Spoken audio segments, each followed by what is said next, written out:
kind of sticking with the waste management hierarchy, I'm going to reduce my 45-minute presentation down to about 10 minutes. I'm going to reuse a lot of these old slides, and I'm going to recycle some jokes. So here we go. The Steel Recycling Institute was actually founded as a steel can recycling institute, and our job is to boost the recycling of tin cans, if you will, or steel cans, because a lot of folks said we were riding the coattails of the aluminum beverage can. So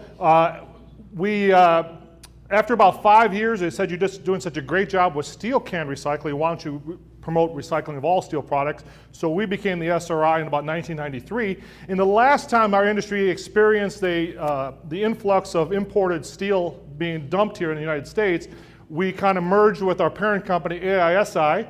And so once again, we're in a similar situation. And as your industry goes, so does your trade association. I'll explain that in a few seconds here. A little bit about AISI. We are the voice of the North American steel industry. We have about 19 member companies, steel mills, if you will, and our members produce about 75% of all steel in North America, including the United States, Canada, and Mexico. There's about 100 steelmaking facilities across country. We produce about 87 million tons of steel scrap, valued at, steel production, and then about $75 billion. We employ about 142,000 people, and indirectly, if you think about the automobile industry, the construction industry, the appliance industry, there's another million jobs that are affected. 10 years ago, there was 165,000 people employed by the steel industry, so we've seen some contraction there. I'm actually a part of the Steel Market Development Institute, and these are some of our member companies, and these are some of the folks that we work with. Essentially, anything from cans to cars to construction, we have our hands in it. And that's us. That's the sustainability group. My boss, Mark Thimmons, out of Pittsburgh. And essentially, we went from a high of about 40 employees at the Steel Recycling Institute. Now there's 2 of us.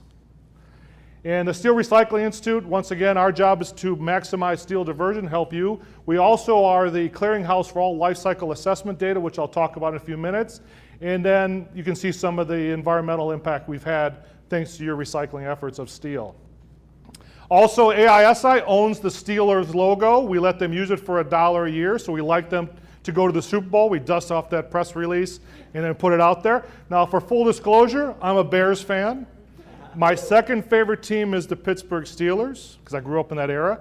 And also, if they can't win, I don't mind if the Packers win, because I'm from Wisconsin. It's good for the state economy, and spousal abuse goes down in the state.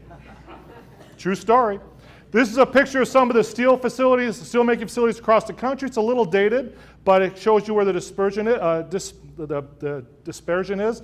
And you can tell that near the Great Lakes, northwest Indiana, also Birmingham, Alabama, and there is still being made in Pittsburgh, Pennsylvania, which is always good news. Water recycled steel, it's about saving our natural resources, but more importantly, it's about saving energy. How many people remember that energy crisis a few years ago in California where they deregulated that industry and the prices shot up? We actually shut down our steel mill, our members did, to actually sell electricity. They're making more money selling electricity from their contracts than they were making steel. Crazy world we live in. There's 2 types of steel processes to make steel in the United States and most of the industrialized world. The basic oxygen furnace, whoops, went too far, it has about 40% of the production. About 35% steel scrap is used in that process. The other type is your mini mills, which you see a lot of those, especially in the southeastern part of the country. A little company called Nucor, which is the biggest steel producer in North America right now. They use an electric arc furnace or mini mill, and they use virtually 100% steel scrap in their production process. When I started, 60% of steel was made in the basic oxygen furnace and 40%. Now it's completely flipped. It's the electric arc furnace is the most cost-effective way to make steel, and our industry is going to that more and more.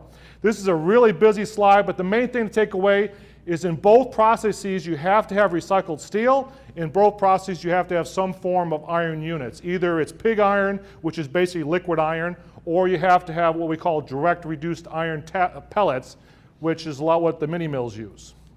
All right. This is a slide, I just want to show it to you because I haven't updated my other graph slides, which you'll see in a second, but it kind of shows the recycling rate for various materials.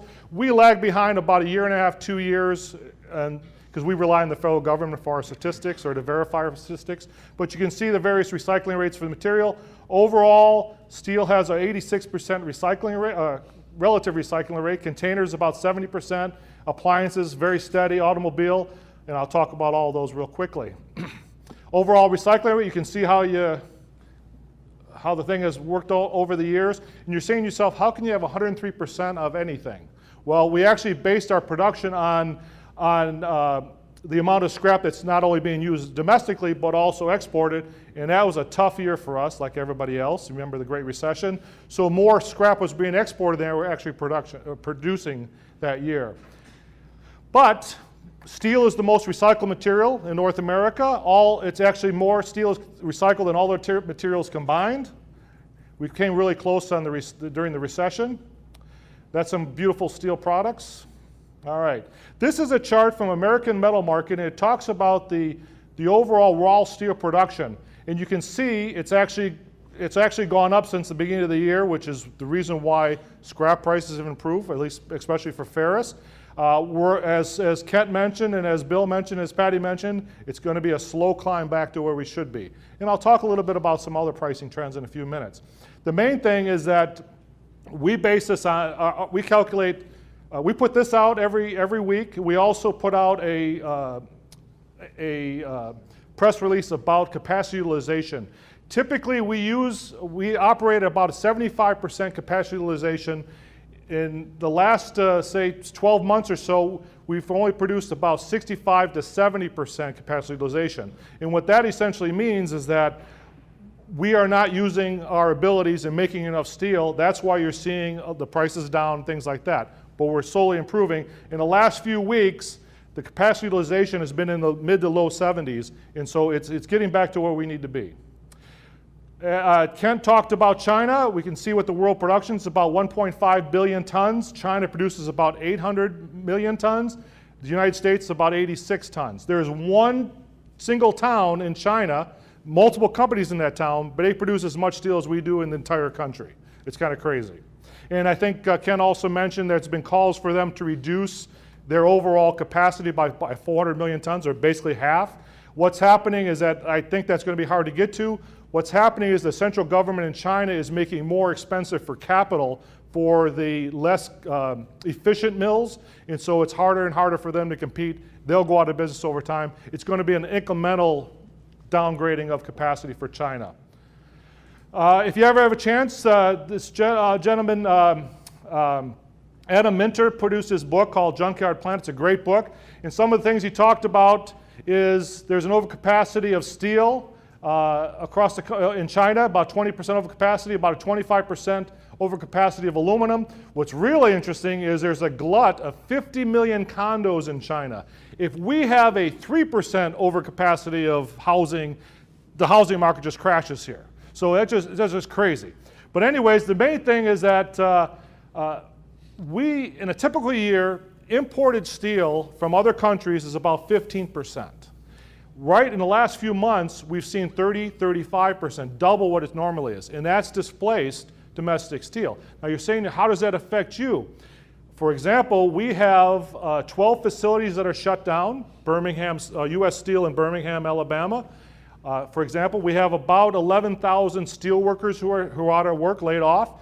What that means now is that your steel cans from Florida have to be shipped all the way to Pittsburgh, Pennsylvania, or to other places in the country, because that Birmingham, Alabama mill is not open, so it lowers your cost because somebody's got to pay for the transportation somewhere. All right, but things are improving, and I'll get to that point.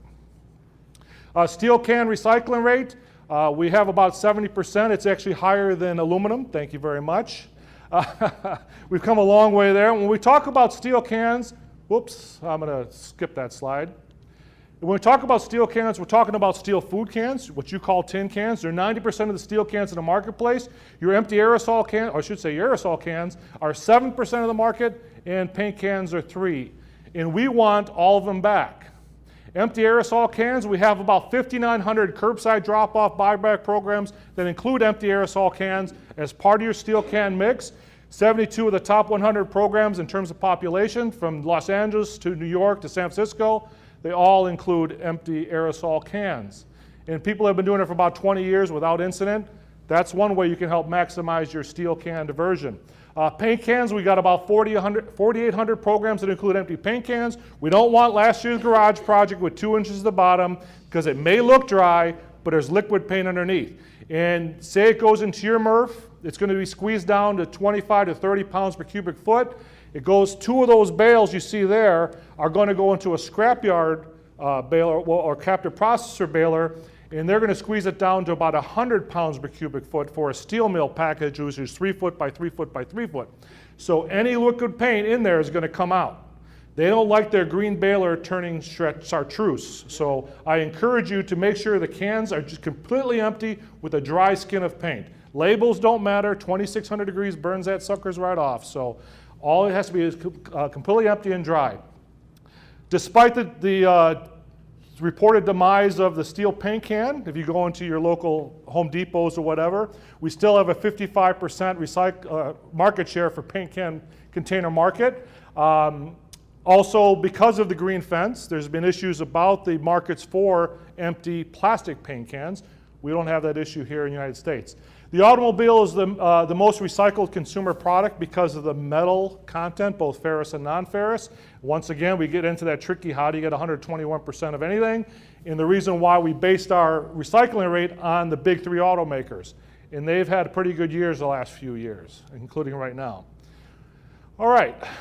Despite the reported demise of steel in automobiles, for the last about 4 decades, the amount of steel in your domestic automobile has remained about 58%. The overall mass has come down, but steel is a major player. And I'll even mention the name, Ford F-150. We all have heard in the newspapers and everything how it's an aluminum body to save weight, things like that. There's plenty of steel in that F-150. The frame, that type of thing. As a matter of fact, it's the steel that's going to keep you safe.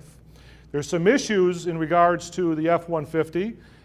It's a beautiful truck. We just hope it stays that way. And the reason why is that Ford has tried to use aluminum in their tailgates in the old Ford Bronco. They've had paint adherence problems over time. So hopefully your F-150 stays a good-looking truck. Also, there's issues with the body shops. A lot of body shops cannot repair aluminum. All right, and what's going to happen, you save about 700 pounds with an aluminum body truck, if you will, so they're able to reduce the size of your brakes, they're able to reduce the engine size. So instead of a V8, you're looking at a V6. What happens when you go to repair that? Because it's so expensive, they may switch you over to a steel body. So now you have a heavier truck in a lower, not as powerful engine, so there's some concerns there. We'll see how it works out. The other issue in terms of recycling side of things from the scrap perspective is as of right now, you can't mix those alloys. So at end of life, we're not sure what's going to happen with the automobile aluminum when it comes to the scrap yards. Okay, I'll get off my horse about that. Beautiful truck. Anyways, appliance recycling rate, it's been pretty steady for the last few years. Obviously, the price of steel affects the amount of illegal dumping you'll find across the country. It's a real concern because the the appliance also goes to the shredder operator, which they shred the cars, they shred the appliances, that type of thing. And if you want to see the health of the scrap industry or the prices for scrap, you go by a shredder operator, you can see the number of cars piled up. It's going to take a while for them to work through those cars because a lot of them have paid more money when the market was good, so it's going to take them a while to work through those stacks, but we'll get there. The same with appliances. And once again, it's the steel content that pushes the recycling of appliances, all right? And I always like to throw this in there, like I mentioned, illegal dumping, all right? And here's where we talk about price trends, if you will. American Metal Market is the Wall Street Journal of the scrap and steel industry and most metal industries. I get it every single day, as do our friends at ISRI. And you can see where the trends are going. 2014 was a good year, but you saw the trend. 2015 was a disaster, and we've seen an uptick. And the reason why, for a number of reasons, there's a lot of complaints, WTO complaints, ask for tariff rulings, things like that, on other dumped steel, other countries like China, for example. and a lot of those have been approved or put into place. We're slowly seeing that, and it's mostly the threat of those tariff discussions or those rulings. It's actually caused the imports of steel to be cut in half to about 20%. So it's slowly getting back to where it should be, and then steel, of course, domestic steel is being produced at a higher level. Also, what's helped it is that Turkey has come back into the marketplace. Because of the strong dollar, Turkey went away from buying our scrap, and that affects a lot of the exports on the eastern part of the country. And so they were using direct reduced iron instead of using steel scrap, and now they've come back into the marketplace, so you're seeing that uptick, if you will. All right? Whoops. Next one. I just want to show you this. This is where we've been over the last few years. The main thing I want to show you is where we were in terms of the overall range. Steel is pretty stable. We have a little peaks and valleys, but usually in a range. The problem is the range has actually gone down. And so we're at a lower range now. We hope to get back to where we should be, but it's not your normal downturn, if you will. I just want to show you where we were at one time during the recession. Nothing was moving right here. It was the scariest time I've ever seen in my 26 years with this organization. And there's a lot of scrap dealers who shipped steel scrap over to China during that time. And basically, as the boatloads of scrap were on their way over, their Chinese buyers were saying, we're not paying that price. And so essentially this whole boatload of scrap that you thought you said I'm going to buy for a certain price is now, you had to renegotiate. And they call it force majeure. And it was just a very scary time. An American metal market, in their graphs they put out every day, they have an appraisal. When they were not sure about the price, they put a little A next to it in parentheses, and just about every single price on that during that time had those little appraisal quotations. It was pretty scary. Anyways, structural steel has been very steady for the last 10 years. You can see how that pretty much in the high 90s. Anytime you have a construction project, you're going to see a roll-off. And the same, kind of following the same trends, a little bit higher, but we're inching up, but we have a little bit ways to go. And then rebar. As you have more and more concrete recycling, you're going to have more rebar taking out. We love the concrete people because they use steel to make it stronger. As I mentioned, we're part of the Steel Market Development Institute, and this is some of the things we work on. Real quickly, today's steel is not yesterday's steel. You can build the Sears Tower, which is called the Willis Tower now, using less steel, and it's actually stronger, more recycled content. And I know Karen's giving me the big hook, so I'm really hurrying up here. We rely on the scrap industry, our folks, our friends at ISRI, to bring the material to us. I think you had 1,200 members. There's about 2,500 scrap yards across the country. Some of them are big corporations, some of them are mom and pop. We like to say, or I like to say, I shouldn't say, it's the second oldest profession. I'll leave that to your imagination. But they have the years of experience, they have the locations, they have the transportation and the processing capabilities. My job is to help you work with your local scrap dealer if you have less than truckload quantities. So I'm not a consultant, but I'm a marriage broker. I get interested parties together. I give you the name, the phone number, the email address, and you get your best situation. But I also want to arm you with information on what the end markets are paying so that you know when that scrap dealer is offering you $10, $20 a ton, you know there's been an uptick lately, so they should be offering you a little bit higher than that. So knowledge is power. Thank you. Thank you, Dave.